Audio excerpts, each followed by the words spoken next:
বিসমিল্লাহির রহমানির রহিম। পরম করুণাময় ও অসীম দয়ালু আল্লাহর নামে শুরু।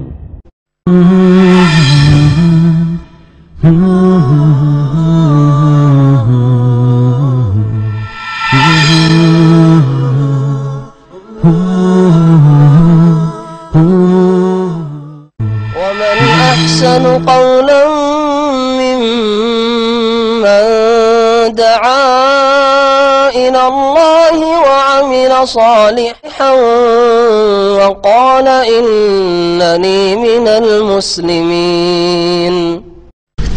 السلام عليكم ورحمة الله وبركاته. بسم الله الرحمن الرحيم. الحمد لله رب العالمين والصلاة والسلام على سيد المرسلين نبينا محمد وعلى آله وصحبه أجمعين. أما بعد فأعوذ بالله من الشيطان الرجيم. أفأصفاكم ربكم بالبنين واتخذ من الملائكة إناثا إنكم لتقولون قولا عظيما. আল্লাহ পাক রব্বুল আলামিনের যাবতীয় প্রশংসা যে আল্লাহ পাক রব্বুল আলামিন একই একক, যার কোনো অংশীদার নেই, যার কোনো সন্তান সন্ততি নেই, যার মাতা পিতা নেই, যিনি ওয়াহদাহু লা শারীক, যিনি সব কিছুই করেন, যার কাজে, যার ইবাদতে, যার নাম গুণাবলিতে কোনো শরীক নেই। সালাত এবং সালাম নাজিল করেন মুহাম্মদ রাসূলুল্লাহ সাল্লাল্লাহু আলাইহি সাল্লামের উপর, যিনি আল্লাহ পাকের বান্দা এবং রাসূল। আমাদের তাফসীর হবে সূরা বনী ইসরাঈল বা সূরাতুল ইসরা আয়াত নম্বর 40 থেকে। আল্লাহ পাক রব্বুল আলামিন এই আয়াত এবং এর পরের কয়েকটি আয়াতে তাওহীদ, আকীদার বিষয়, আর তারপরে আখিরাত, পরকাল, রিসালাত, এই বিষয়গুলি উল্লেখ করেছেন। আমরা সংক্ষেপে একটু তাফসীর করব যাতে করে আজকে এবং সামনের সপ্তাহে আমরা সূরাতুল ইসরা শেষ করতে পারি। আল্লাহ পাক রব্বুল আলামিন ইরশাদ করেছেন, আফা আসফাকুম রব্বুকুম বিল বানিন। হে কাফের মুশরিকরা, সম্বোধন করেছেন আল্লাহ পাক আরবের মুশরিকদেরকে, কুরাইশদেরকে। রাসূলুল্লাহ সাল্লাল্লাহু আলাইহি ওয়াসাল্লাম প্রথম যাদেরকে দাওয়াত দেওয়ার জন্য এসেছিলেন রাসূল হে তাদেরকে, কারণ তারা বলতো যে ফেরেশতা মালায়েকারা আল্লাহ পাকের কন্যা, আল্লাহ পাকের মেয়ে। এর খণ্ডন করতে গিয়ে, কারণ এটি হচ্ছে শিরকি কুফরি আকীদা, আল্লাহ পাকের সন্তান সন্ততি সাব্যস্ত করা মানে আল্লাহ পাকের কেউ শরীক রয়েছে, কারণ ছেলে মেয়েরা বাপ মায়ের শরীক হয়ে থাকে।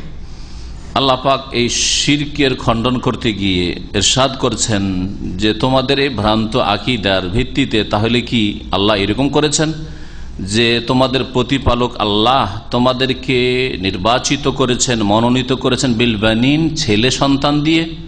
আরো মুশরিকেরা মেয়ে সন্তান বরদাস্ত করত না, মেয়ে সন্তান জন্মে গেলে জীবন্ত দাফন করে দিত।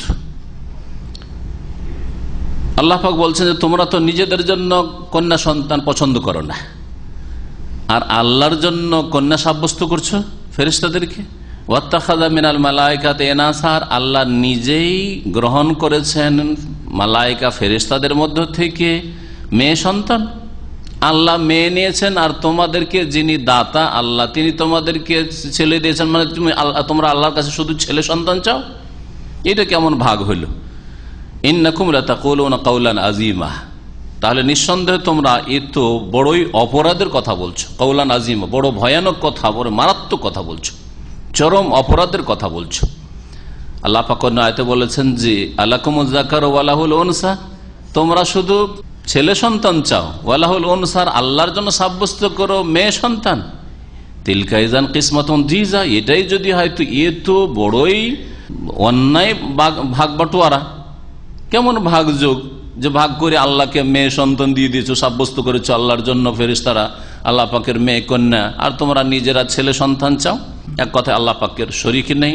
আর শরীক হওয়ার একটা দিক হচ্ছে আল্লাহ পাকের ছেলে মেয়ে সন্তান সন্ততি হওয়া, লাম ইয়ালিদ ওয়া লাম ইউলাদ। সূরা ইখলাস আল্লাহ পাক এই তাওহীদের আকীদার শিক্ষা দিয়েছেন মানব জাতিকে। ওয়ালাকাদ সাররাফনা ফি হাযাল কুরআনি লিয়াযাক্কারু ওয়া মা ইয়াজিদুহুম ইল্লা নুফুরা। আল্লাহ পাক রব্বুল আলামিন এই আয়াতে বলছেন যে আমি মানব জাতির উদ্দেশ্যে কোরআনে কারিমে একবার নাই একটি বিষয়কে বিভিন্ন ভাষায় বিভিন্ন ভঙ্গিমায় পেশ করে থাকি।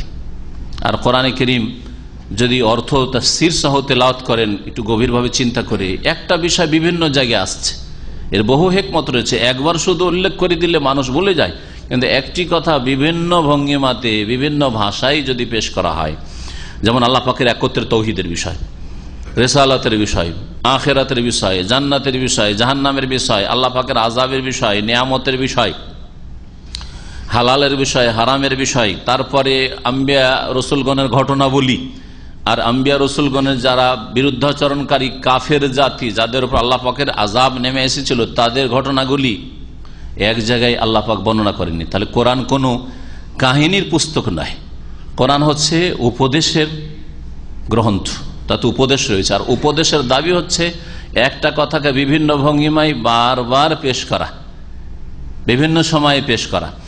আল্লাহ পাক ওই বিষয়টি বলছেন, ওয়ালাকাদ সাররাফনা ফি হাযাল কোরআন, আর আমি নানানভাবে এই কোরআনে কারীমে বিবৃত করেছি, বর্ণনা করেছি। লিয়াজ্জাক্কারু, কেন বারবার বর্ণনা করেছেন? মূসা আলাইহিস সালামের ঘটনা দেখেন কত জায়গায় রয়েছে, আদম আলাইহিস সালামের ঘটনা কত জায়গায় রয়েছে। হ্যাঁ, এইভাবে আম্বিয়া রসুলগণের আর এইরকমই বিভিন্ন বিষয়গুলি যেগুলি বললাম আল্লাহ পাক বারবার করে বর্ণনা করেছেন। কেন? লিয়াজ্জাক্কারু, যাতে করে মানব জাতি উপদেশ গ্রহণ করে। ওমা ইয়াজিদুহুম ইল্লা নুফুরা, কিন্তু এই কাফের মুশরিক কুরাইশদের ঘৃণা আর পালায়নী বৃদ্ধি করলো এই কোরআনে কারীম। কোরআনে কারীম নাযিল হচ্ছে আর এরা আরো বেশি রাসূলুল্লাহ সাল্লাল্লাহু আলাইহি সাল্লামের কাছ থেকে, মজলিস থেকে, তার দাওয়াত থেকে পালায়ন করছে। নফুরা মানে ঘৃণা হয়, নফুরা মানে পালায়ন করা হয়। আল্লাহ পাক রব্বুল আলামিন তারপরে আরব মুশরিকদের এবং যে কোনো মুশরিকদের, আগের যুগের মুশরিকরা হোক আর বর্তমান যুগের মুশরিক হোক আর কিয়ামত পর্যন্ত যত বহুত্ববাদী মুশরিকরা আসবে, তাদের খণ্ডন করতে গিয়ে বলছেন যে আল্লাহ পাকের কোনো শরিক নেই। আল্লাহ পাকের সাথে অন্য উপাস্য এলাহ যদি থাকতো, সেই এলাহ উপাস্য আল্লাহর এবাদতের কিছু অংশ যাদের দিয়ে দেওয়া হয়, সেটা প্রতিমা পুতুলের আকারে হইতে পারে, আর 3.5 হাতের কবর মাজারের আকারে হইতে পারে, সেটা কোনো গাছপালার আকারে হইতে পারে, আর এইসবের পিছনে যে কোনো এই রকমের আল্লাহ ছাড়া অন্যের পূজা উপাসনা রয়েছে, এসবের পিছনে কিছু মহাপুরুষ রয়েছে, ভালো মানুষরা রয়েছে, সৎ লোকেরা রয়েছে, আসল পূজা ওদের। সেগুলি মানুষের মধ্যে থেকে হইতে পারে, জিনদের মধ্যে থেকে হইতে পারে, বা মালাইকা ফেরেশতাদের মধ্যে থেকে হইতে পারে। এই জন্য হিন্দুদের দেবদেবী দেখবেন ভয়ানক, কারণ এগুলি হচ্ছে জিন শয়তানের প্রতিমূর্তি। জিন শয়তান সম্পর্কে কল্পনা করে ওই রকমের মূর্তি তৈরি করা হয়েছে, প্রতিমা তৈরি করা হয়েছে, তারপরে পূজা শুরু হয়েছে। তাহলে এই মাটির পূজা নয়, মাটির একটা প্রতিমার পূজা আসল উদ্দেশ্য নয়।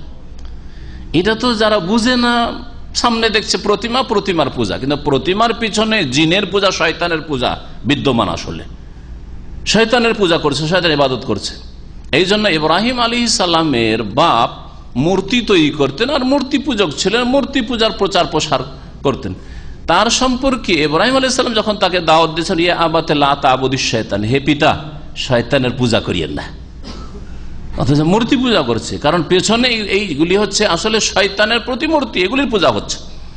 এইরকমই যে এই 3.5 হাতের কবর মাজারের পূজা হচ্ছে, আসল তো মাজার ওই মাটিটার পূজা হচ্ছে না, এর পেছনে ওখানে কোন আল্লাহর ওলি শুয়ে আছে, নেক লোক শুয়ে আছে, আল্লাহ পর্যন্ত একবারে পৌঁছা লোক ছিল, ওলি কামেল ছিল, তার আসলে পূজা হচ্ছে।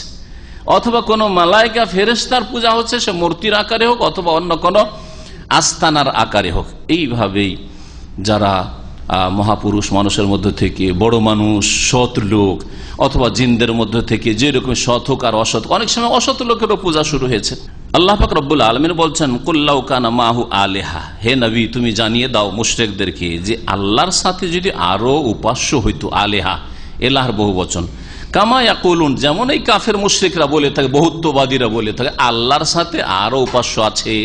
আল্লাহ পর্যন্ত পৌঁছার জন্য মুসলিমদের মধ্যেকার যারা মুশরিক শিরিককারী, তারা বলে থাকে এগুলি ওসিলা, এগুলিকে না ধরলে, ওলি আউলিয়া না ধরলে আল্লাহ পর্যন্ত পৌঁছা যাবে না, এরা হচ্ছে সিঁড়ি, এরা হচ্ছে এমপি মন্ত্রী, আমাকে প্রধানমন্ত্রী পর্যন্ত পৌঁছিত হইলে আমাকে এইসব লাগবে, সোর্স লাগবে, এইসব ওসিলা বলে থাকে।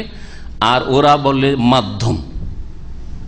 আর 1400 বছর আগে আরো মুশরিকরা তাই বলতো, মা না আবুদুহুম, এরা এগুলো তো আমরা পূজা করি না, এই সব লাত উজ্জা হোবাল মানাতের পূজা করছে না, এদের উপাসনা এই জন্য করছি ইল্লা লিয়ুকাররিবুনা ইলাল্লাহি যুলফা, এরা আল্লাহ পর্যন্ত পৌঁছার জন্য মাধ্যম হবে, আল্লাহর নিকটবর্তী আমাদেরকে করে দেয়, আমরা কাছে যেতে পারবো না যতক্ষণ এরা আল্লাহর কাছে আমাদেরকে পৌঁছে না দেবে। ওসিলা হিসাবে তারা পূজা করত। আরো তারা বলতো এরা আল্লাহর কাছে সুপারিশ, আল্লাহর কাছে সুপারিশ কি করবে আমার জন্য?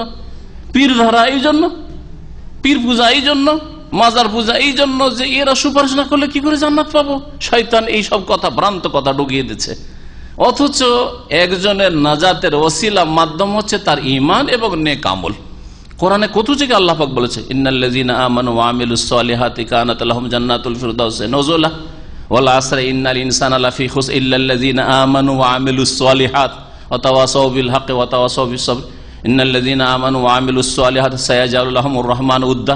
কত ভাষায় আল্লাহ পাক ঈমান নেক আমল, ঈমান নেক আমল, এটা হচ্ছে তোমার ওসিলায়ে নাজাত, মুক্তির উপায়, এইটাই হচ্ছে তোমার সিঁড়ি আল্লাহ পর্যন্ত পৌঁছার, আল্লাহর নৈকট্য লাভের।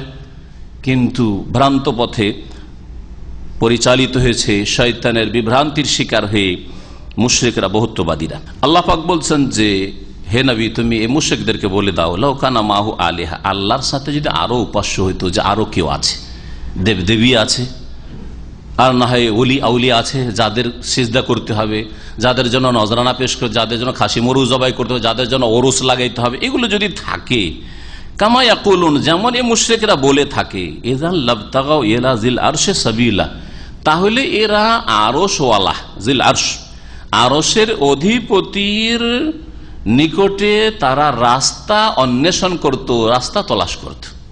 কি অর্থ এর দুটো তাফসীর করা হয়েছে। একটি তাফসীর হচ্ছে আব্দুল্লাহ বিন আব্বাস রাদিয়াল্লাহু তাআলা আনহুমা আর প্রখ্যাত তাবী সাঈদ বিন জুবাইর রাহিমাহুল্লাহ, তারা বলছেন যে আল্লাহর সাথে যদি এই দেবদেবীগুলি অথবা ওলিয়া আউলিয়া, গৌস, কুতুব আর আবদাল, এগুলি যদি আলেহা হয়, যে এদেরকেও সেজদা দিতে হবে, এদের জন্য জবাই করতে হবে, এদের আস্তানাতে হাজিরি দিতে হবে, এদের কাছে চাইলে আল্লাহর কাছ থেকে এরা নিয়ে দিবে, এই ক্ষমতা রাখে, আর এরা মারা যায় না, এসব যদি আসলে থাকে, তাহলে এরাও আলেহা হলো। এরা যদি আল্লাহ উপাস্য হয়, যে উপাসনা ইবাদত এদেরকে দেওয়া যাবে, তাহলে এরা কি বসে থাকতো? এরা তাহলে কি করত? নিজের ক্ষমতা দেখিয়ে, যেমন এক শাসকের আর এক শাসকের সাথে দ্বন্দ্ব থাকে, স্বাভাবিক, কতদিন কম্প্রোমাইজ করে থাকে, আর তারপরে সবাই নিজের ভূমিকে বিস্তার করার চেষ্টা করে, নিজের ক্ষমতা বাড়াবার চেষ্টা করে। সুতরাং এরা কি করত? আরশের অধিপতি যিনি বারহাক সত্য মাবুদ আল্লাহ, তার পর্যন্ত প্রতিদ্বন্দ্বিতা করে পৌঁছার চেষ্টা করত, আর তাকে প্রতিহত করে, পরাজিত করে তারা বিজয় হওয়ার চেষ্টা করত, বিজয়ী হওয়ার চেষ্টা করতো তারা। এটা হচ্ছে একটি তাফসীর। তার মানে লড়াই দেখা যেত, কোন মানব জাতির ইতিহাসে কখনো দেখা যেত যে আলেহারা, লাত, উজ্জা, হোবাল, মানাত, অথবা দুর্গা, অথবা দরগাওয়ালারা, এই মাজারওয়ালারা, এরা যদি আল্লাহর সাথে শরীক হতো, তাহলে একদিন দ্বন্দ্ব করে এরা বিজয় লাভের চেষ্টা করত।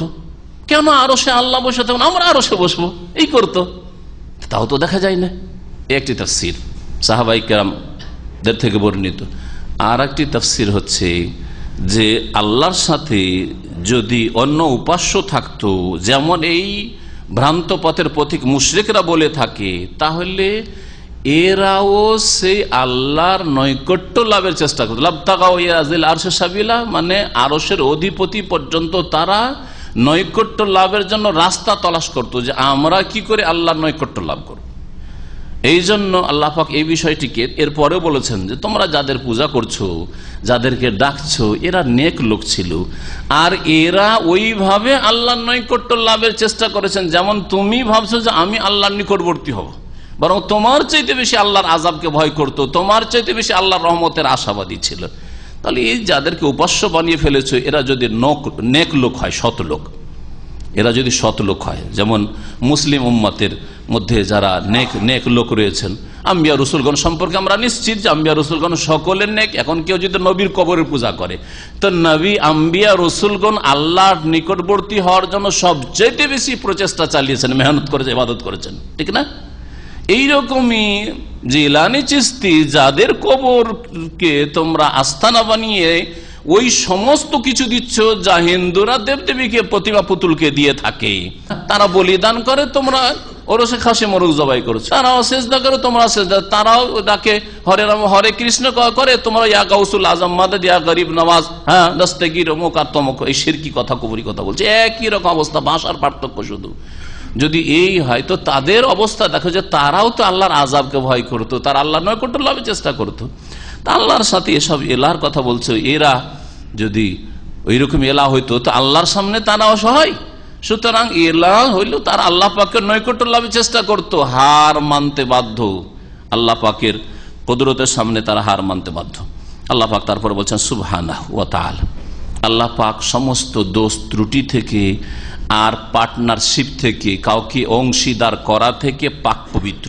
সুবহানাহু, আল্লাহ পাকের পবিত্রতা ঘোষণা করছি, তার কোনো শরিক নেই, শরিক হওয়া থেকে পাক পবিত্র। ওয়া তাআলা, এবং তিনি ঊর্ধ্বে, শরিক থেকে পার্টনার থেকে অনেক ঊর্ধ্বে, তার কোনো শরিক নেই। আম্মা ইয়াকুলুনা উলুওয়ান কাবীরা, আর কাফের মুশরিকরা বহুত্ববাদীরা যেসব কথা শিরকি কুফরি কথা বলে থাকে তা থেকে অনেক ঊর্ধ্বে আল্লাহ পাক রব্বুল, উলুওয়ান কাবীরা, অনেক ঊর্ধ্বে আল্লাহ পাক রব্বুল আলামিন। তুসাব্বিহু লাহুস সামাওয়াতুস সাবউ ওয়াল আরদু ওয়া মান ফিহিন, সাত আকাশ এবং জমিন, ওমান ফিহিন, আর যা কিছু এর ভিতরে রয়েছে, আসমানে জমিনে, সব কিছুই কি করে? তাসবিহ করে আল্লাহ পাক। তুসাব্বিহু লাহু, আল্লাহ পাকের গুণগান করে, পবিত্রতা ঘোষণা করে।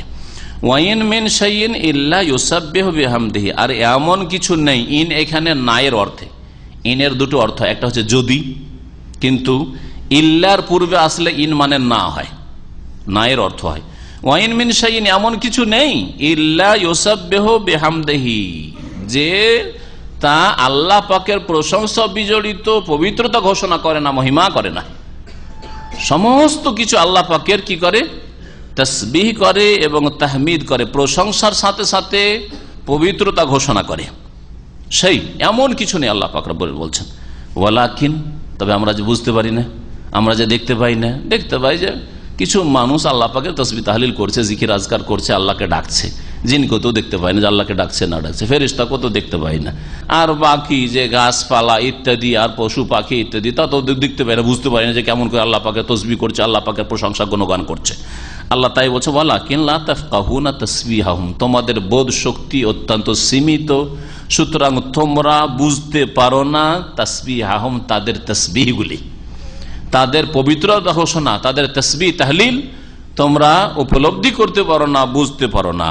ইন্নাহু কানা হালিমান গাফুরা, নিঃসন্দেহে তিনি বড়ই সহনশীল। হালিম মানে যিনি অত্যন্ত সহনশীল, যিনি ধৈর্য ধারণ করেন, বরদাস্ত করেন, আল্লাহকে কত কষ্ট দেয়, আল্লাহর বিরুদ্ধে কত বলছে, আল্লাহকে কত গালি দিচ্ছে, আল্লাহ পাকের বিধানের বিরুদ্ধে কত অন্যায় কথা বলছে, তারপর আল্লাহ পাক সাথে সাথে পাকড়াও করতে কোন তাতে ধ্বংস হয়ে যাবে, কিন্তু আল্লাহ পাক ধ্বংস করেন না, তারপরে ছাড় দিয়েছেন। আল্লাহ পাক হালিম, আল্লাহ পাক সবুর, গফুরা, এবং তিনি বড়ই মার্জনাকারী। সুতরাং বড় বড় অপরাধ করার পরেও যদি আল্লাহর কাছে তওবা করে ফিরে আসে, আল্লাহ পাক তওবার প্রশস্ত দরজা খোলা রেখেছেন। আল্লাহ পাকের যে তাসবিহ হয়ে থাকে, এই তাসবিহ সম্পর্কে একটি কথা বলবো, সেটা হচ্ছে যে আল্লাহ পাকের তাসবিহ সমস্ত সৃষ্টি করে, বুঝেন আর নাই বুঝেন, সমস্ত সৃষ্টি করে। তাসবিহ করা দুই পদ্ধতিতে হয়ে থাকে, একটা হচ্ছে লেসানুল মাকাল, আর একটা হচ্ছে লেসানুল হাল।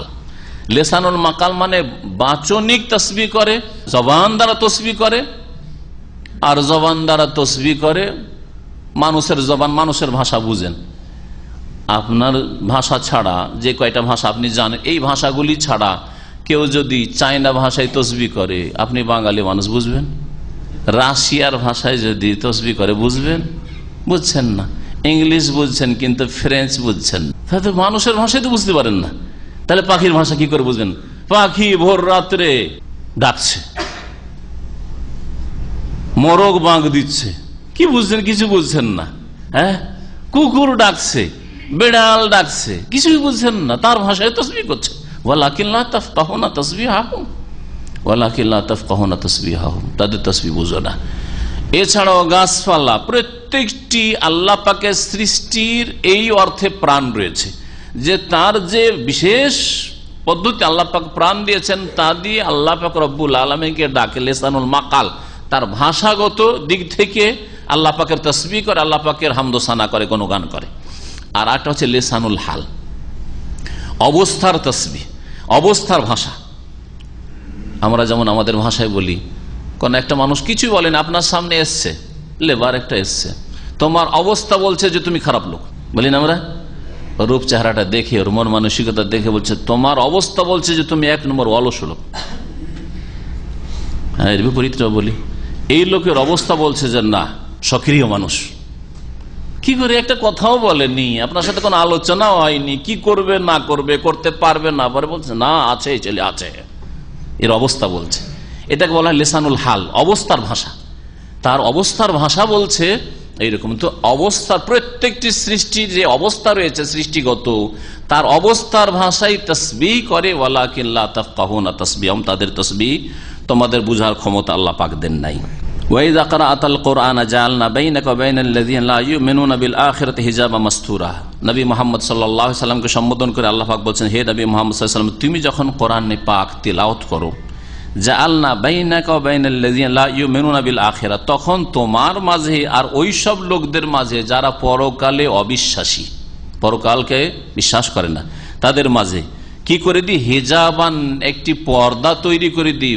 মাস্তুরা, আবরক। মাস্তুরার দুটি তাফসির করা হয়েছে। একটা হচ্ছে মাস্তুরান মানে সাতেরান, এমন পর্দা আমি তৈরি করে দিই, কারণ আল্লাহ পাক সবকিছুর সৃষ্টিকর্তা, এই অর্থে বলা হয়েছে। আর না হলে মানুষ তাদের পাপ কার্যের কারণে পর্দা তৈরি করে নেয়। কোরআনে কারীম তেলাওয়াত করা হচ্ছে, রাসূলুল্লাহ কোরআনে কারীম শোনাচ্ছেন আরব মুশরিকদেরকে, আপনার সামনে দ্বীনের আলোচনা, ইসলামের আলোচনা পেশ করা হচ্ছে, ইসলামের কথা আপনার সামনে পেশ করা হচ্ছে, আপনি মনোযোগী নন, আপনার অনীহা, আপনার ঘৃণা, আপনি মানবেন না, তাহলে আপনার অপকর্ম, আপনার অন্যায় পর্দা সৃষ্টি করেছে। কিন্তু সবকিছুর মালিক যেহেতু আল্লাহ, এই জন্য আল্লাহর সাথে সম্পৃক্ত করে নিজে আল্লাহ বলছেন যা আল্লাহ আমি করেছি। আল্লাহ পাক জবরদস্তি কারো সামনে কোরআন মানতে গিয়ে আর কোরআনের বিধান পালন করতে পর্দা সৃষ্টি করেন না, যতক্ষণ পর্যন্ত তার পাপাচারগুলি, পাপের কাজগুলি তার পর্দা সৃষ্টি না করে। সে নিজে পর্দা সৃষ্টি করেছে।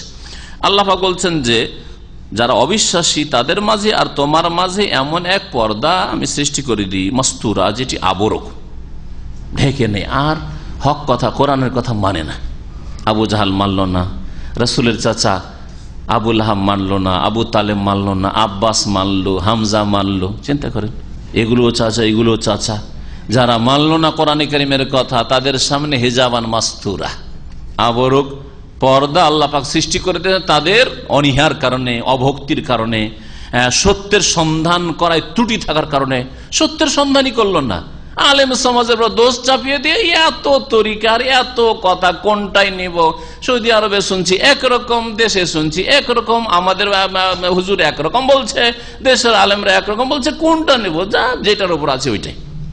তাহলে তো পর্দা সৃষ্টি হবে, কারণ আপনাকে আল্লাহ পাক যে বিবেক বুদ্ধি দিয়েছেন, বিবেক বিবেচনার তৌফিক দিয়েছেন, সত্য সন্ধানের মতো ক্ষমতা দিয়েছেন, সেই ক্ষমতাকে ভালো কাজে ব্যবহার করলেন না, আল্লাহ পাকের কাছে দুয়ারও চেষ্টা করলেন না, আর মেহনত পরিশ্রম করলেন না। দুনিয়ার ক্ষেত্রে হলে কখনো এরকম করতেন না। একটা বিজনেস শুরু করেছেন দাম্মামে, আর এমন একটা প্লেসে শুরু করছেন, 5 জন 5 রকম বলছে। একজন লোক বলছে এই ব্যবসা চলবে, আর একজন বলছে না মোটি চলবে না, বলছে কোন রকম তোমার পুঁজিটা উঠতে পারে, যাক 5টা 5 রকম বলছে, একটা করেই দিয়ে।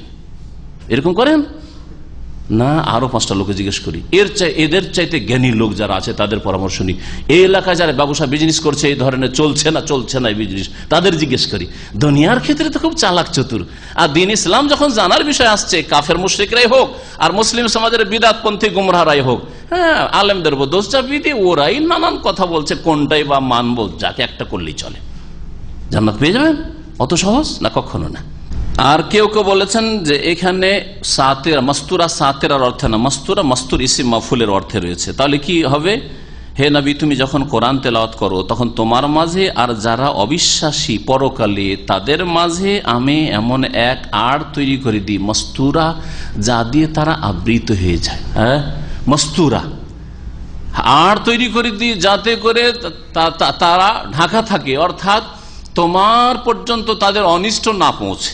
কোরআনে কারীম কাফেরদের মাঝে রাসূলুল্লাহ সাল্লাল্লাহু আলাইহি ওয়াসাল্লাম শোনাচ্ছেন, আর কত দুর্বল রাসূলুল্লাহ সাল্লাল্লাহু আলাইহি ওয়াসাল্লাম, একা কুলু লা ইলাহা ইল্লাল্লাহ, বলো লা ইলাহা ইল্লাল্লাহ। সমস্ত জাতি মক্কার পত্তলিকতায় লিপ্ত রয়েছে, 360টি মূর্তিকে রেখে কাবার চারিদিকে পূজা করছে, যেমন তেমন সাহসের প্রয়োজন।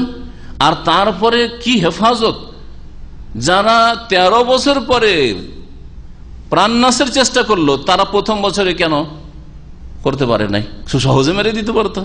কিন্তু আল্লাহ পাক এমন একটা আড় তৈরি করে রেখে দিয়েছেন যে রাসূলুল্লাহ সাল্লাল্লাহু আলাইহি সাল্লাম পর্যন্ত তাদের অনিষ্ট পৌঁছেনি, কোনো ক্ষয়ক্ষতি করতে পারে না। অন্য আয়াতে এর তাফসীর করে আল্লাহু ইয়াসিমুকা মিনান নাস, হে নবী তুমি দাওয়াত দিতে থাকো, আল্লাহ মানুষের অনিষ্ট থেকে তোমাকে রক্ষা করবেন, তোমার হেফাজত করবেন। আল্লাহ পাক তারপরে বলছেন ওয়াজআলনা আলা কুলুবিহিম আকিন্না, আর তাদের হৃদয়ের ওপর আমি আবরণ সৃষ্টি করে দিই। আকিন্না কেনানুনের বহুবচন, কেনান মানে হচ্ছে আবরণ, ঢাকনা।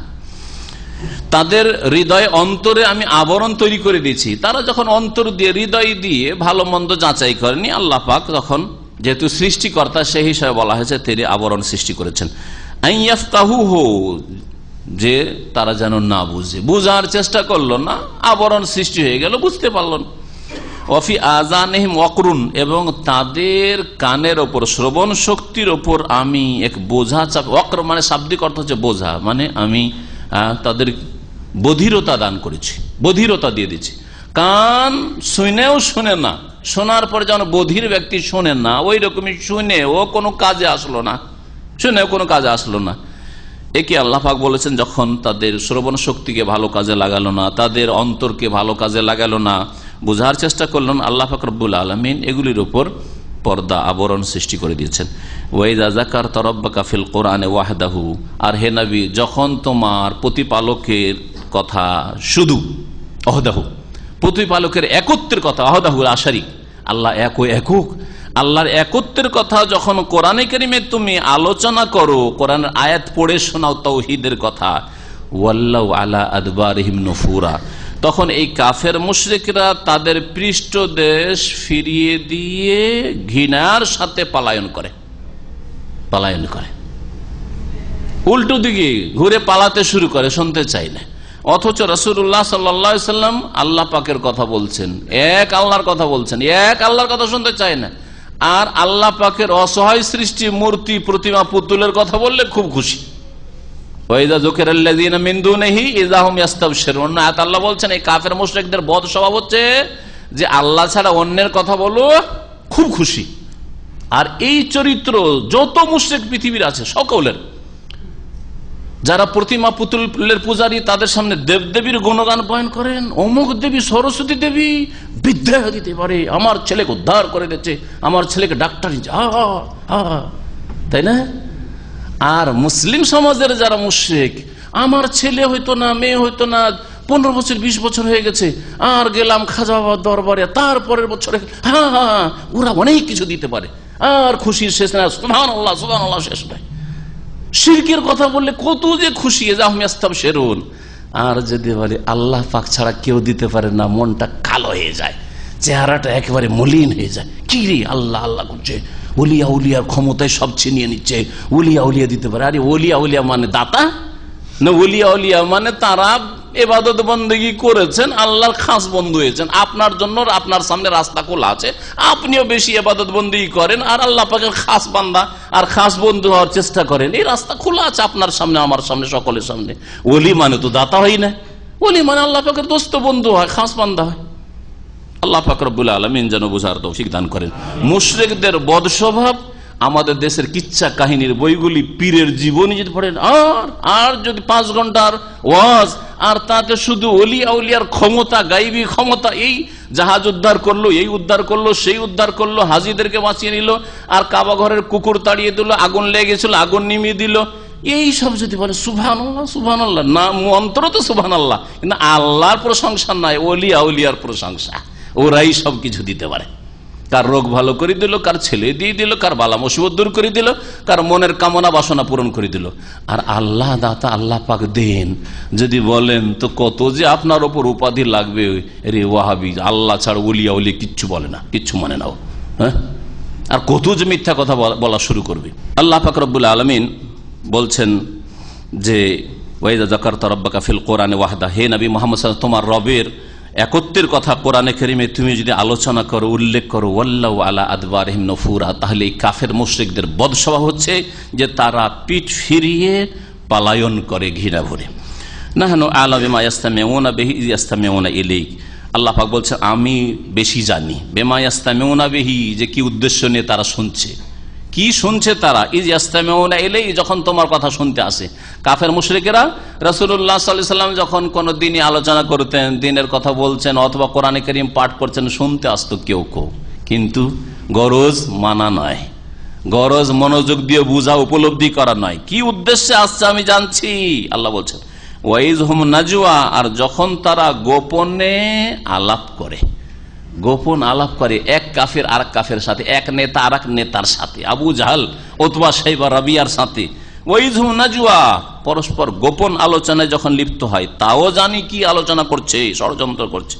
ইয ইয়াকুলু যালিমুন, আর এই জালেমরা ওই যখন বলতো ইন তাত্তাবিউনা ইল্লা রাজুলাম মাসহুরা, এ মুহাম্মদের কথা যদি শোনো, মুহাম্মদের কথা যদি মানো, ওই যে কোরআন কোরআন বলছে এইসব কথা যদি মানো, তাহলে এ তো জাদুগ্রস্ত মানুষ ছাড়া আর কিছু নয় গো।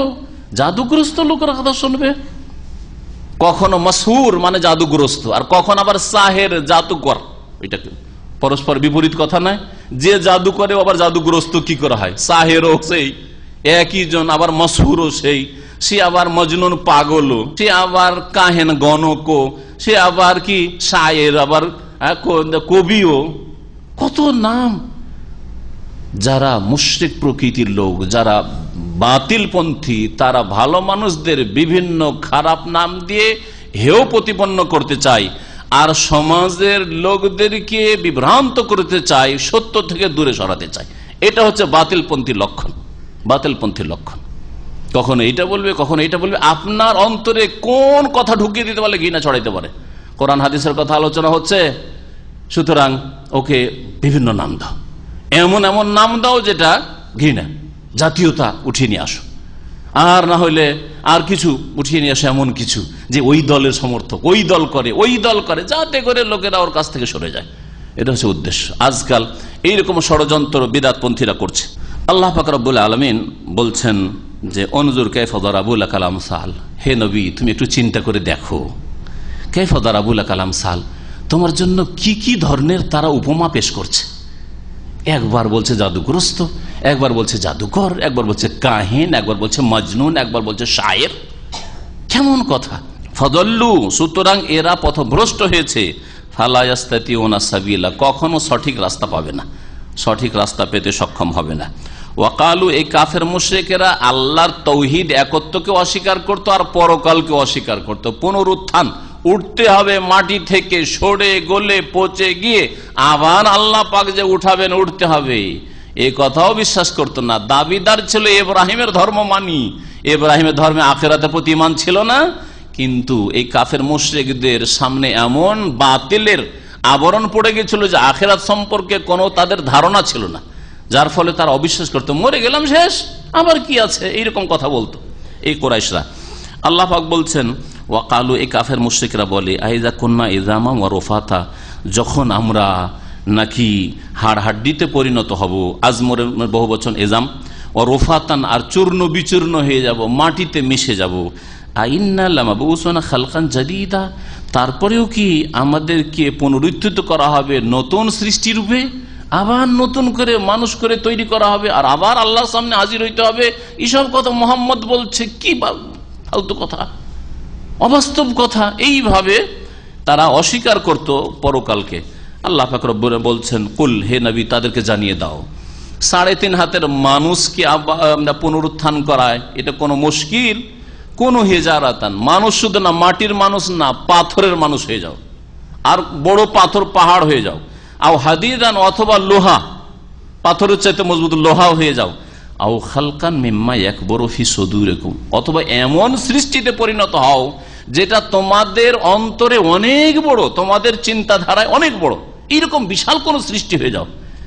আর তারপরে জিজ্ঞেস করো যে কে তোমাদেরকে পুনরুত্থান করবে? আমি আল্লাহই করব। ফাসায়াকুলুনা, তারা শীঘ্রই বলে মাইয়ুদনা, বিশাল বিশাল সৃষ্টি যদি করে দিই, আর তারপর বল মাইয়ুদনা, আমাদেরকে কে পুনরায় জীবিত করবে?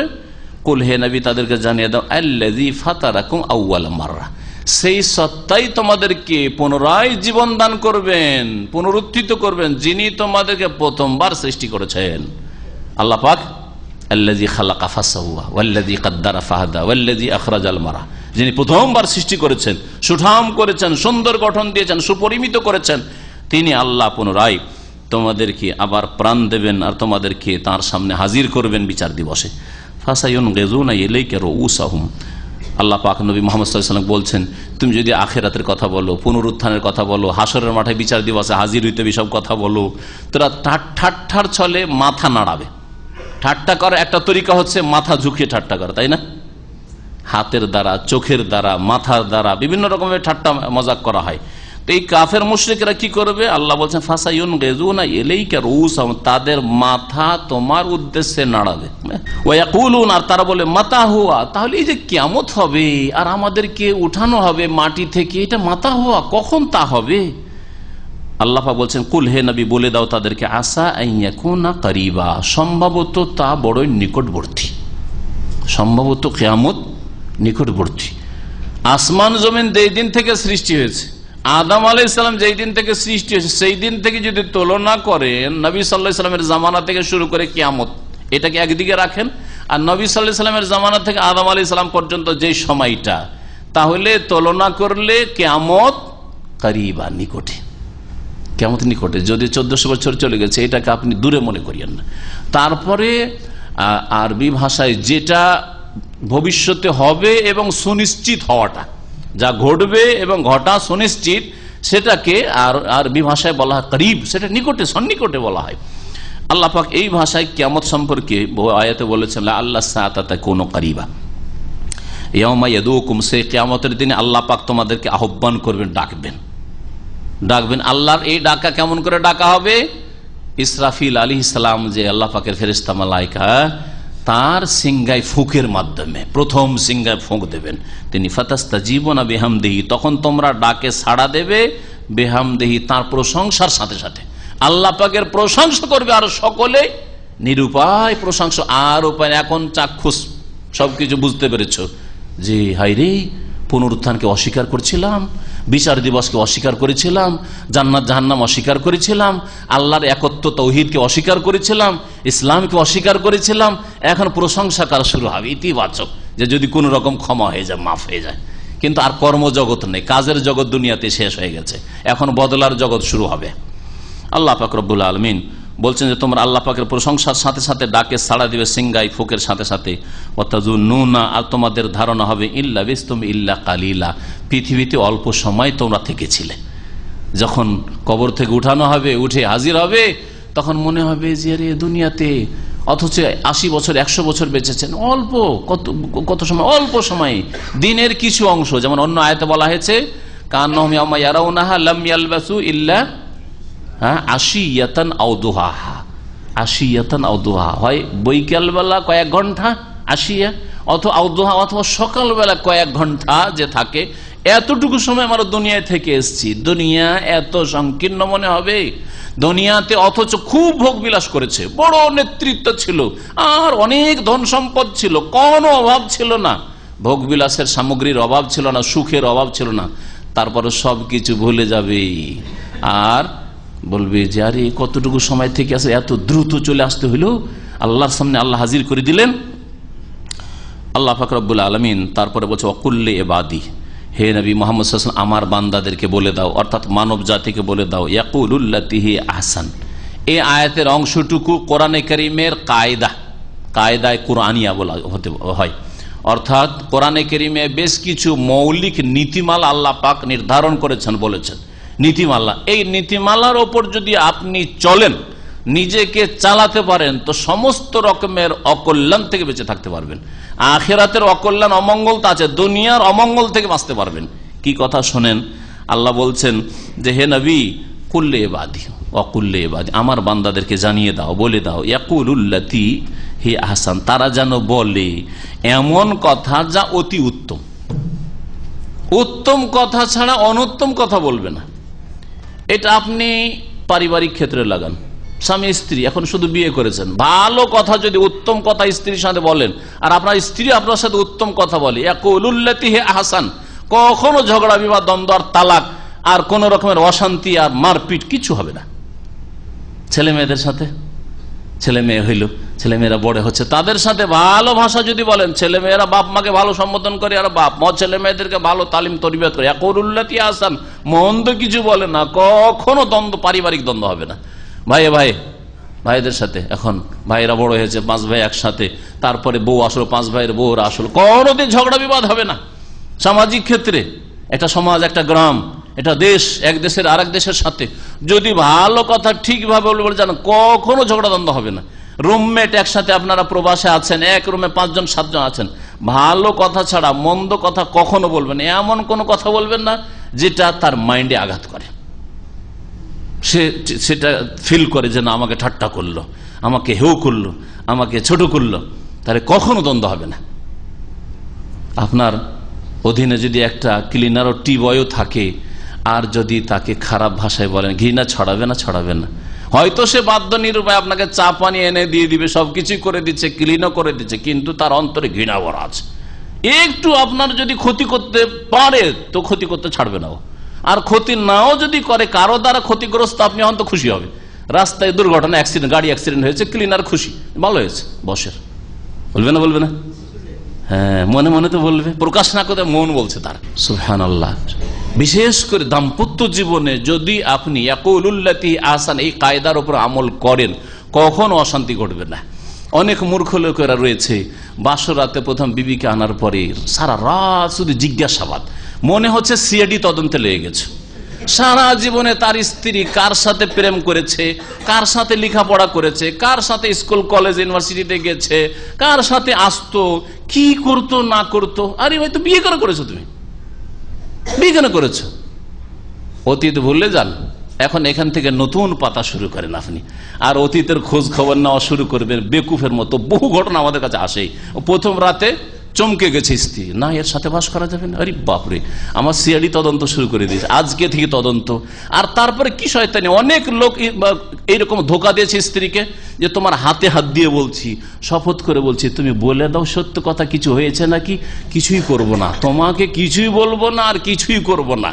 আর তারপরে ফতুয়া জিজ্ঞেস, আমাকে ফতুয়া জিজ্ঞেস করছে যে এইরকম ভাবে স্ত্রী আমার স্বীকার করে নিয়েছে যে কারোর সাথে প্রেম ছিল, আর তার কুকাজ, নাউজুবিল্লাহ, কুকাজ হয়েছে, স্বীকার করে নিয়েছে। এখন যে আমার অন্তরে ঘৃণা আমি রাখতে পারছি না, অন্তরকে মানিয়ে নিতে পারছি না যে রাখবো। কেন জিজ্ঞেস করলেন আপনি এগুলি কথা? এত সিআইডি তদন্ত কেন শুরু করলেন আপনি? এই জন্যই বালা মুসিবত, মানসিক অশান্তি আপনার উপর এসেছে। বিয়ে করেছেন, আসল হচ্ছে যে সে সতী, আসল হচ্ছে সতী, তার আগে দেখে শুনে বিয়ে করেন, বিয়ে হবে, পর্দা ঘরে বিয়ে করেছেন, আর তারপরে এসে বাসর রাত আপনি সিআইডি তদন্ত শুরু করে দিবেন। কলেজে মাস্টার ডিগ্রি করেছে, তারপরে বিয়ে করছেন আপনি, আর সে 25 বছর বয়সে মহিলা আপনার ঘরে আসছে, আর আপনি তারপরে তার তদন্ত শুরু করে দিবেন। হ্যাঁ, এটা হবে? অশান্তি নিজে আপনি নিয়েছেন। ইয়াকুলুল্লাতি আহসান, ইতিবাচক কথা বলেন, ভালো কথা বলেন, তাকওয়া আসুক, পরহেজগারি আসুক, নামাজ আসুক, আল্লাহর ভয় আসুক, আগামী জীবনটা তার সুন্দর হোক, আর আপনিও সুখে থাকেন, সেও সুখে থাক, এইরকম করেন। আর যদি অশান্তির কথা বললেন, এইরকমই অনেক সময় বংশ তুলে গাল দেওয়া, স্ত্রী কিছু বলছেন না, কিন্তু স্ত্রীর সামনে ওর ভাইকে গাল দিচ্ছেন, ওর বোনকে গাল দিচ্ছেন, ওর মাকে গাল দিচ্ছেন, ওর বাপকে গাল দিচ্ছেন। আপনার বাড়িতে থাকছে, আপনার অধীনে, সে যেন কিছু বলতে পারছে না, কিন্তু অন্তরে শত্রুতা, শত্রুতা না হলে ঘৃণা, যে কোন জালেম স্বামী আমার মাকে গাল দেয়, আমার বাপকে গাল দেয়, আমার ভাইকে গাল দেয়, কখনো বরদাস্ত করবে না। কথা লম্বা হয়ে যাচ্ছে, কিন্তু আমি এগুলিতে মানুষের হেদায়েত রয়েছে, শুধু তর্জমা করে দিলে আয়াতটা বুঝতেন না। ইয়াকুলুল্লাতি আহসান, ভালো কথা বলবেন, যে এই ভালো কথাই সুসম্পর্ক গড়ে ওঠে। আপনি সাথীদের সাথে আছেন আর রহস্য করছেন, বেশি মজাক করা ভালো না, এমন রহস্য করছেন যে সে ফিল করতে লাগলো, অনুভব করতে লাগলো যে আমাকে এ ছোট মনে করছে, আমাকে একেবারে হেউ মনে করছে, যার ফলে আমাকে নিয়ে খেলতামাশা করছে, ঠাট্টা করছে, যখন তখন এরকম অনুভূতি তার তৈরি হয়ে গেল, তখন আপনাকে ঘৃণা করা শুরু করলো, তখন আপনার কষ্ট হইলে সে খুশি বোধ করা শুরু করলো, সম্পর্কে ফাটল ধরলো। আল্লাহ পাক যেন এই বিষয়গুলি বুঝার তৌফিক দান করেন। এই জন্য বললাম যে আল্লাহ পাকের কোরআনে নীতিমালা হচ্ছে ইয়াকুলুল্লাতি আহসান, ভালো কথা বলেন আপনি, বরং শুধু ভালো না, আহসান ইসিম তাফজিল, অতি উত্তম কথা বলেন, যেটা সবচেয়ে ভালো সেই কথা বলেন। আর সবচেয়ে ভালো কথা শুরু করবেন তাওহীদ দিয়ে, রসুলের তরিকা সুন্নত দিয়ে, আল্লাহ ভীরুতা তাকওয়া দিয়ে, দ্বীনের দাওয়াত, ইসলামের দাওয়াত দিয়ে, কারণ জাহান্নাম থেকে রক্ষা করছেন তাদের, এটা সবচেয়ে ভালো কথা। অমান আহসান কওলান মিম্মান দাআ ইলাল্লাহ, আল্লাহর দিকে ডাকার চাইতে ভালো কথা আর কিছু হইতে পারে না। এটা সবচেয়ে ভালো কথা। সুতরাং কোন মানুষ যদি একটা টাকা দিয়ে কখনো সাহায্য না করতে পারেন, কিন্তু তাকে একটা নেক আমলের রাস্তা দেখে সাহায্য করেছেন, এটা সবচেয়ে বড় উপকার করেছেন আপনি, সবচেয়ে বড় তার ইহসান করেছেন। ইয়াকুলুল্লাতি, এই আহসানের মধ্যে দাওয়া ইলাল্লাহ, দ্বীনের দাওয়াত, ইসলাম প্রচার এবং হকের কথা, কোরআন সুন্নাহর কথা বলা প্রথম শামিল। আল্লাহ পাক বলছেন ইন্না শাইতানা ইয়ানজাগু বাইনাহুম, কারণ শয়তান মানুষের মাঝে উস্কানি দিয়ে থাকে। নাজাগা ইয়ানজাগু মানে বিশৃঙ্খলা সৃষ্টি করার জন্য উস্কানি দিয়ে থাকে। এখন আপনি ভালো কথা না বলে এমন কথা বলেন যাতে আঘাত হচ্ছে, অথবা সে অনুভব করছে আমাকে ছোট মনে করলো, আমাকে হেয় মনে করলো, আমাকে তুচ্ছ মনে করলো, তাহলে শয়তান সুযোগ নেবে, তখন তোমাদের সম্পর্কে ফাটল ধরাবে, তোমাদের সম্পর্কে ফাটল ধরাবে। আল্লাহ পাক বলছেন শয়তান সব সময় কিন্তু সুযোগ নেয়, উস্কানি দিয়ে থাকে। ইন্না শাইতানা কানা লিল ইনসানি আদুওয়াম মুবিন, শয়তান কেন উস্কানি দেয় ফিতনা ফাসাদ সৃষ্টি করার জন্য? কারণ শয়তান মানব জাতির প্রকাশ্য শত্রু, প্রকাশ্য শত্রু। প্রথম মানুষ আদম আলাইহিস সালামের সাথে বড় শত্রুতা করেছে, আর কিয়ামত পর্যন্ত এই মানব জাতির বিরুদ্ধে তার শত্রুতা চলতে থাকবে। যাকে যেমন ভাবে পেরেছে তাকে সেইভাবে ক্ষতিগ্রস্ত করেছে শয়তান। আল্লাহ পাক রব্বুল তার বলছে রব্বুকুম আ'লামু বিকুম ইয়াশা ইয়ারহামকুম, তোমাদের প্রতিপালক সবচেয়ে বেশি জানেন তোমাদের সম্পর্কে। ইয়াশা ইয়ারহামকুম, যদি আল্লাহ চান তোমাদের উপর দয়া করবেন। আও ইয়াশা ইউআযিবকুম, আল্লাহ যদি চান তোমাদেরকে শাস্তি দেবেন।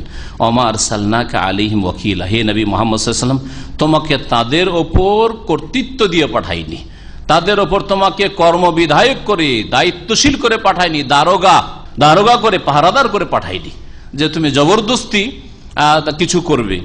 বরং আল্লাহ পাক রব্বুল আলামিন ভালো জানেন যে কে হেদায়েত হবে আর আল্লাহ রহমত পাবে, আর কে হেদায়েত হবে না, সুতরাং আল্লাহ পাকের আযাব আসবে, আর কাকে আল্লাহ তৌফিক দেবেন আর দেবেন না, এটা আল্লাহ পাকের কাজ।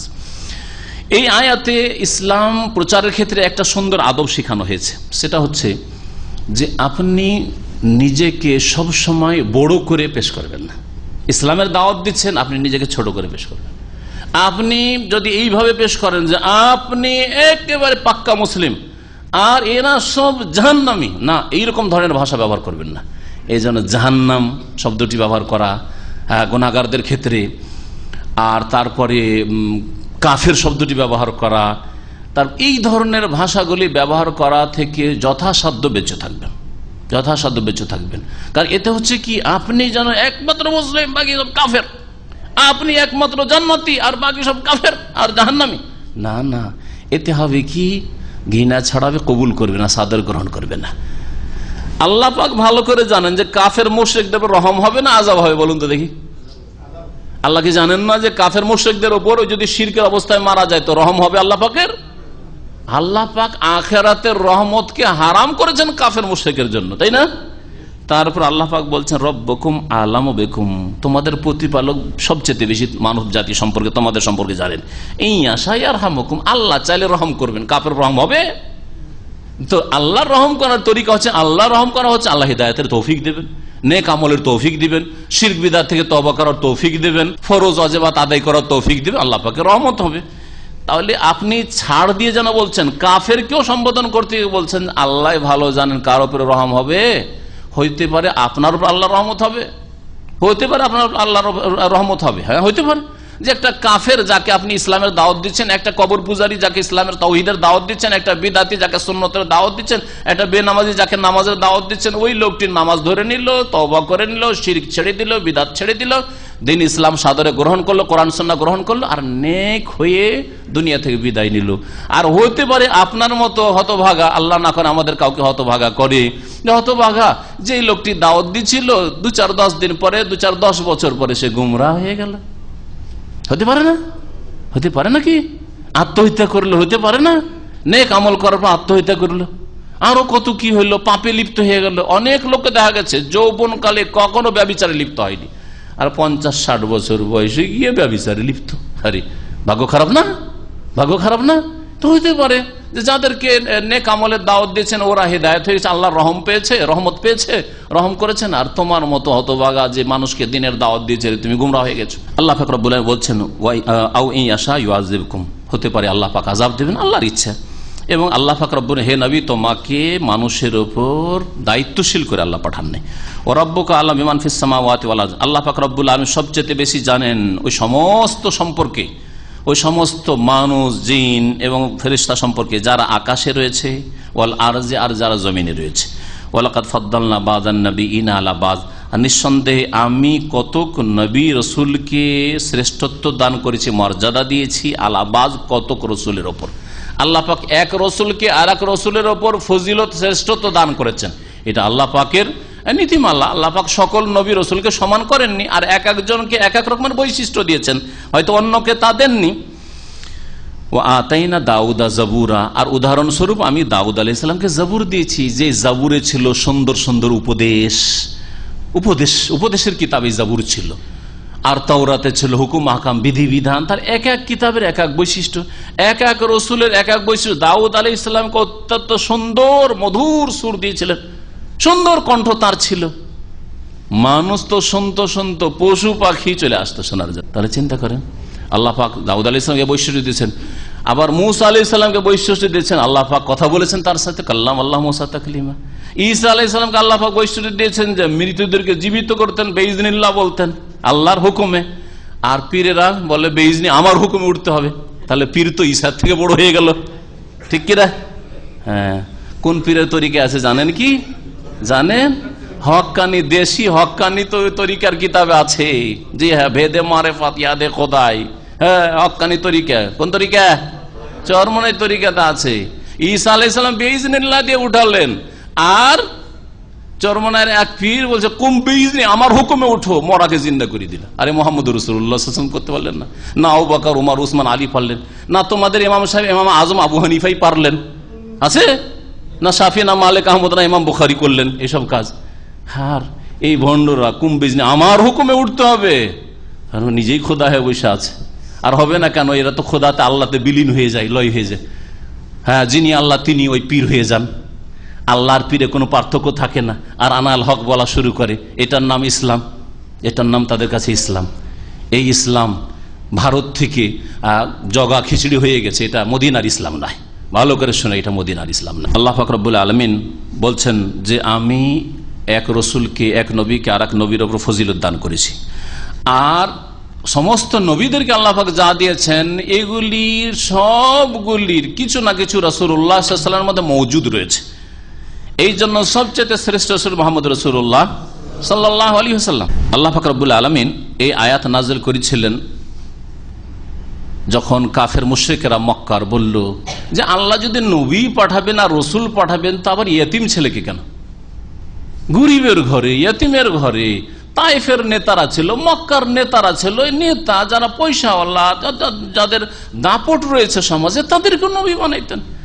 আল্লাহ পাক বলছে এ ফজিলত দাও, আল্লাহ পাকের কাজ। কাকে আল্লাহ পাক মর্যাদা দান করবেন না না দেবেন, এটা আল্লাহ পাকের কাজ, এটা তোমাদের কাজ নাই। আল্লাহ পাক তারপরে বলছেন কুলিদুল্লাযিনা যাআমতুম মিন দুনিহি, হে নবী বলে দাও, উদউল্লাযিনা যাআমতুম মিন দুনিহি, আল্লাহ ছাড়া অন্য উপাস্য সম্পর্কে তোমাদের যে ধারণা যে তারা তোমাদের উপাস্য, তোমাদের দিতে পারে, রোগ ভালো করতে পারে, বালা মুসিবত দূর করতে পারে, সে প্রতিমা পুতুল হোক যেমন মুশরিকদের, পত্তলিকদের রয়েছে, অথবা কবর মাজার হোক যেমন মুসলিম সমাজের শিরককারীদের রয়েছে। উদউল্লাযিনা যাআমতুম মিন দুনি, আল্লাহ ছাড়া যাদের সম্পর্কে তোমাদের ধারণা যে এরা তোমাদের আলেহা, উপাস্য, ওদেরকে ডাকো দেখি, ওদেরকে আহ্বান করো, ডাকো তো দেখি। ফালা ইয়ামলিকুনা কাশফাদ দুররি আনকুম, আল্লাহ ঘোষণা করছেন যে শুনে রাখো, এরা তোমাদের অনিষ্ট, বিপদ, দুঃখ দূর করতে পারে না। তোমাদের রোগ বা বালা মুসিবত, বিপদ আপদ দূর করতে পারে না, দূর করার মালিক নয়। ওয়ালা তাহবিলা, আর তা ফিরাতেও পারে না। একজনের রোগ আর একজন পর্যন্ত ফিরিয়ে দিবে, এক এলাকার রোগকে আর এক এলাকায় ফিরিয়ে দিবে, এই ক্ষমতাও তারা রাখে না। এই সমস্ত আল্লাহ পাকের কাজ, এই হচ্ছে তাওহীদ। কিন্তু যারা শিরকি আকীদা রাখে, তাদের ধারণা যে মাজারে গেলে রোগ ভালো হয়, মাজারে গেলে বালা মুসিবত দূর হয়, মাজারে গেলে মনে মনস্কামনা পূরণ হয়, খাসি মুরগ জবাই করলে এই হাসিল হয়, নজরানা পেশ করলে এই হাসিল হয়, এগুলি শিরকি কথা, কোরআনের বহু আয়াত বিরোধী কথা। আল্লাহ পাক বলছেন উলাইকাল্লাযিনা ইয়াদুন, ওই সব লোকেরা যাদেরকে এরা আহ্বান করে, যাদেরকে ডাকছো। কেউ হরে রাম হরে কৃষ্ণ করে ডাকছো, আর কেউ লাত উজ্জা হোবাল বলে ডাকছো, ওলো হোবাল এই বলে ডাকছো। যেমন ওহুদের যুদ্ধে কাফের মুশরিকরা এই স্লোগান দিয়েছিল। আর কেউ বলছে ইয়া গৌসুল আজম, হ্যাঁ বড় পীরকে গৌসুল আজম। আর যে চিশতিকে গরিব নওয়াজ, গরিবের দাতা বলে ডাকছো। আল্লাহ বলছেন যে যাদেরকে তোমরা ডাকছো ইয়াবতাগুনা ইলা রাব্বিহিমিল ওয়াসিলা, এরাই তো তাদের প্রতিপালক পর্যন্ত নৈকট্য তলাশ করে। ভালো করে শুনুন, ওয়াসিলা মানে আল কুরবা। ওসিলা মানে কি? আরবিতে আল কুরবা, নৈকট্য। আল্লাহর নৈকট্য তারাই তো সন্ধান করে। নবী রসুল থেকে শুরু করেন জিলানী চিশতির আগে আম্বিয়া রসুলগণ, তারাও আল্লাহর নৈকট্য তলাশের জন্য ঈমান আমলকে সুন্দর করেছেন। তাহাজ্জুদ পড়তে পড়তে মোহাম্মদ রাসূলুল্লাহ সাল্লাল্লাহু আলাইহি ওয়াসাল্লাম পা ফুলিয়ে দিয়েছেন, পা ফেটে গেছে। এই কথাগুলি হাদিসে নেই। কি কিসের জন্য? আল্লাহর নৈকট্য লাভের উদ্দেশ্যে। আল্লাহ পাকের আযাবের ভয়ে কাঁদতে থেকেছেন সেজদায় পড়ে পড়ে, আল্লাহ পাকের রহমতের আশায় কাঁদতে থেকেছেন, করেন নাই? আল্লাহ পাক তো তাই বলছেন যে যাদেরকে ডাকো তোমরা আল্লাহকে বাদ দিয়ে, ইয়াবতাগুনা ইলা রাব্বিহিমিল ওয়াসিলা, আল্লাহর নৈকট্য সন্ধান করে তারা।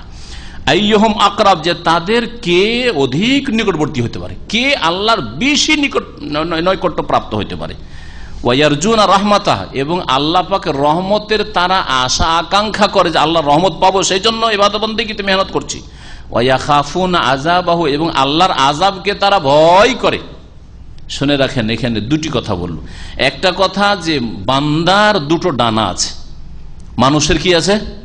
দুটো ডানা। একটা হচ্ছে আশার ডানা, আশার এই হাতের ডানা বলছি না, কিসের ডানা?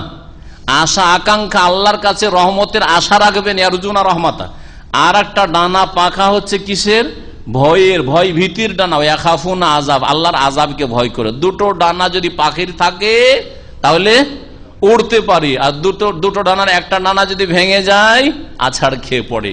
ঠিকই তেমনি কোন মুসলিমের বা কোন মানুষের যদি শুধু একটা থাকে দুটোর মধ্যে, তাহলে সে কখনো মুসলিম হতে পারবে না, কখনো সৎকর্মশীল হতে পারবে না।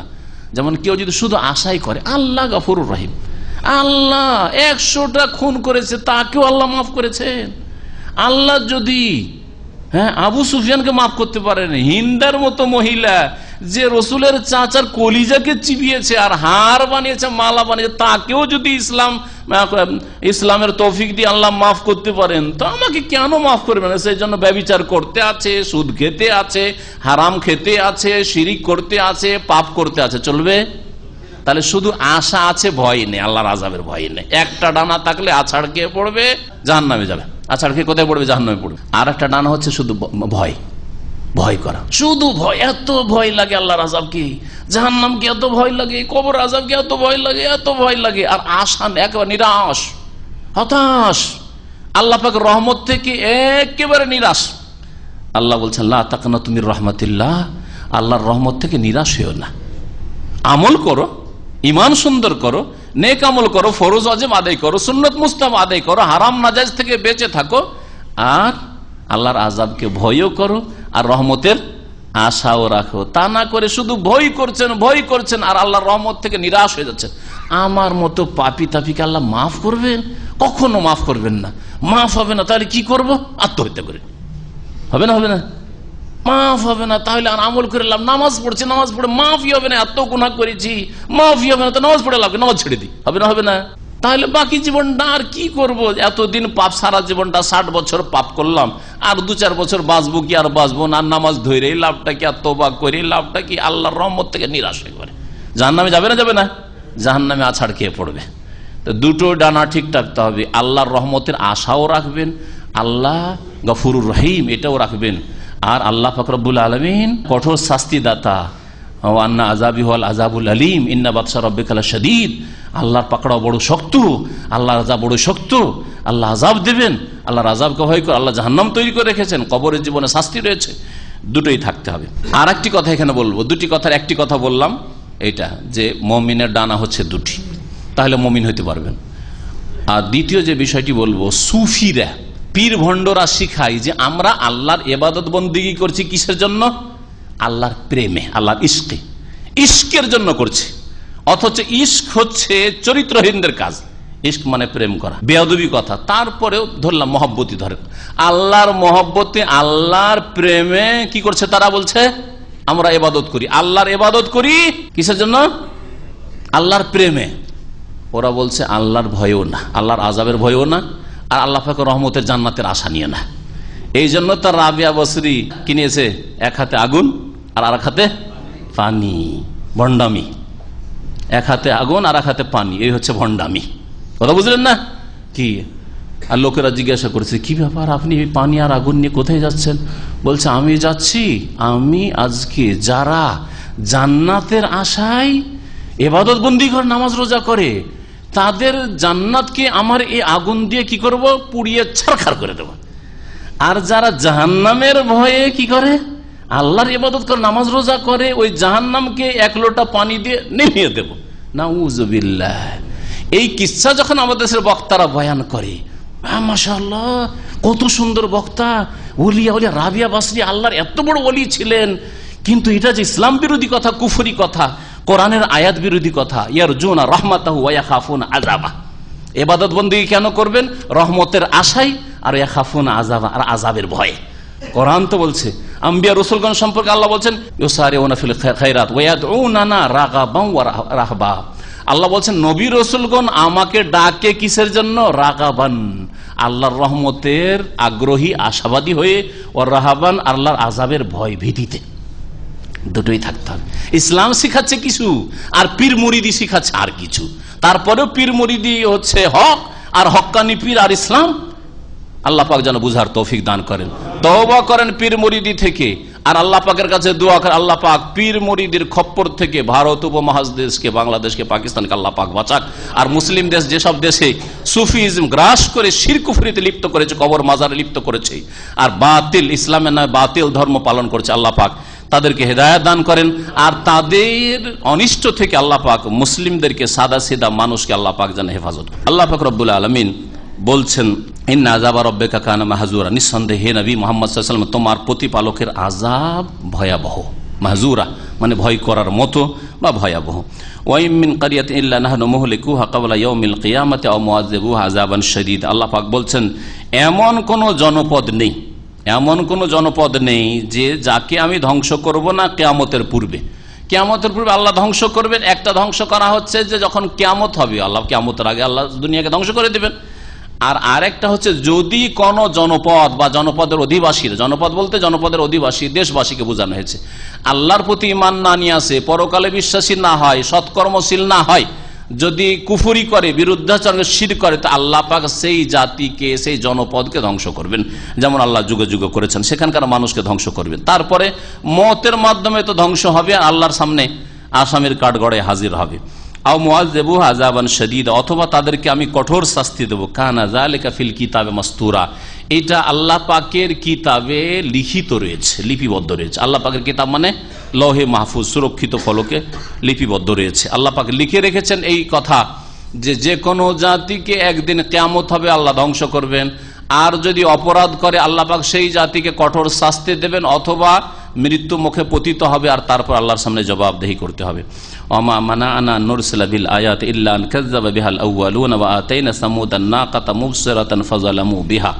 আল্লাহ পাক রব্বুল আলামিন ইরশাদ করছেন এখানে এই আয়াতে মুজিজা সম্পর্কে। নবী করিম সাল্লাল্লাহু আলাইহি ওয়াসাল্লামের কাছে আরব মুশরিকরা, মক্কার কুরাইশরা বলল, হে মুহাম্মদ তুমি যে নবী হয়ে এসেছো, তো সাফা পাহাড়কে আমাদের জন্য স্বর্ণ করে দাও, আমরা ধনী হয়ে যাবো, রাতারাতি বড় লোক হয়ে যাবো, গোটা সাফা পাহাড় স্বর্ণ করে দাও। আর বলল যে হে নবী মুহাম্মদ সাল্লাল্লাহু আলাইহি ওয়াসাল্লাম তুমি যদি নবী এসেছো, তো এক কাজ কর, না হয় আর একটা মুজিজা দাও আমাদেরকে, যে মক্কা চারিদিকে পাহাড়ে ঘেরা, আর এই পাহাড়ের কারণে, পাথরের কারণে আমাদের কোনো ফসল, কোনো কিছু আমরা জন্মাতে পারছি না। ওই তায়েফ থেকে দু চারটা ফলমূল আসলে খেতে পাবো, আর না হলেও সামদেশ থেকে কিছু আসবে তাহলে খেতে পাবো। এখানে কোনো ফসল জন্মায় না, কোনো বাগান হয় না। তো এক কাজ করো, সমস্ত পাহাড়গুলিকে তোমার ক্ষমতা দিয়ে তুমি সরিয়ে দাও তো দেখি, তোমার আল্লাহ যে আছে আর পরকাল আছে, আর তুমি যে ইসলাম সত্য দিন নিয়ে এসছো, তো তুমি করে দাও। তো আল্লাহ পাক করতে পারবেন না? পারতেন না? আল্লাহ ওর জবাব বলছেন, এই কাফের মুশরিকেরা যে এই মুজিজা চেয়েছিল, এই দুটো মুজিজা বিশেষ করে, এর জবাবে আল্লাহ বলছেন দেখো মুজিজা আসেনি মানে আল্লাহ রহম করেছেন তোমাদের উপর। কারণ আল্লাহ পাকের নীতিমালা হচ্ছে মুজিজা অলৌকিকত্ব যদি কোনো নবীর সাথে পাঠিয়ে দেন আর তারপরে ওই জাতি যদি তারপরেও অবাধ্য হয়, না মানে, তাহলে আর কল্যাণ নেই। ওই জাতিকে অবশ্যই ধ্বংস করবেন, ঢালাহারে আল্লাহ ধ্বংস করবেন। আর এই কুরাইশদেরকে, আরব মুশরিকদেরকে আল্লাহ ঢালাহারে ধ্বংস করতে চান না, সেই জন্য সাফাকে স্বর্ণে পরিণত করলেন না, আর এই পাহাড়গুলিকে সরিয়ে দিয়ে এই সব ফসলের জমি বানিয়ে দিলেন না। না হলে তোমাদেরকে ওইভাবে ধ্বংস করতেন।